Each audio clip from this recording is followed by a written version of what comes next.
My name's Parker Destin. I'm a city councilman in Destin, Florida, and today we are going to be reading a book. And the name of that book is Skyfishing. When we picked Grandpa up to come live with us in the city, he brought every one of his fishing poles.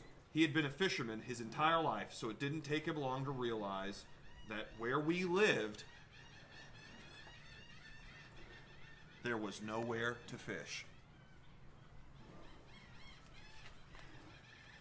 We tried new hobbies that fall and winter, but for Grandpa, there was nothing that could take fishing's place. So in spring, we tried something else.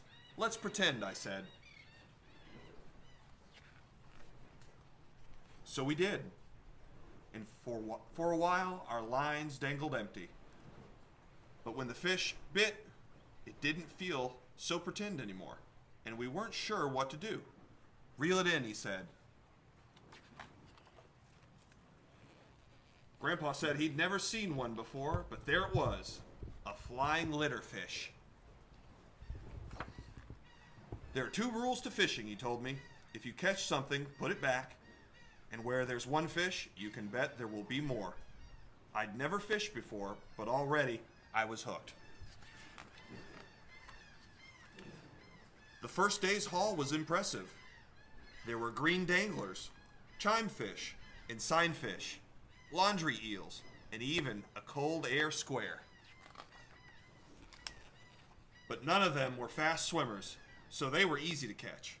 The bigger challenges waited further in the deep and would require patience, practice, and study. Below us, the sidewalk flowed slowly. It was the perfect place to start.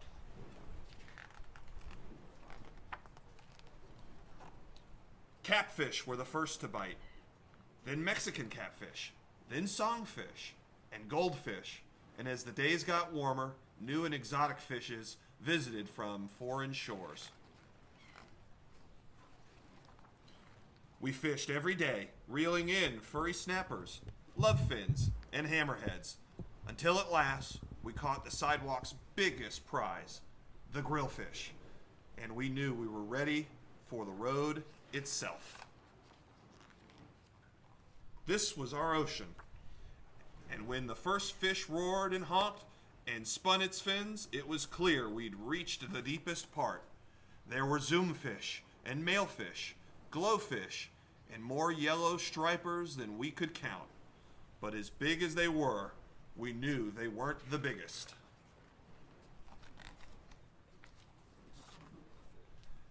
The biggest wasn't a stretch fish or a waist muncher.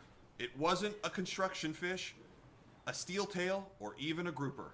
For months, we'd studied the sidewalk and searched the streets. We knew we'd seen it before, but where? We remembered from its rumble. The biggest fish lived even deeper.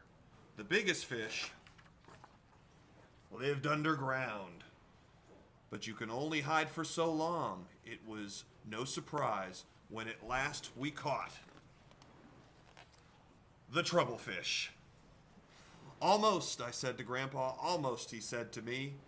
Then in quiet, we packed our poles. The biggest fish would have to wait. But then things could have been worse.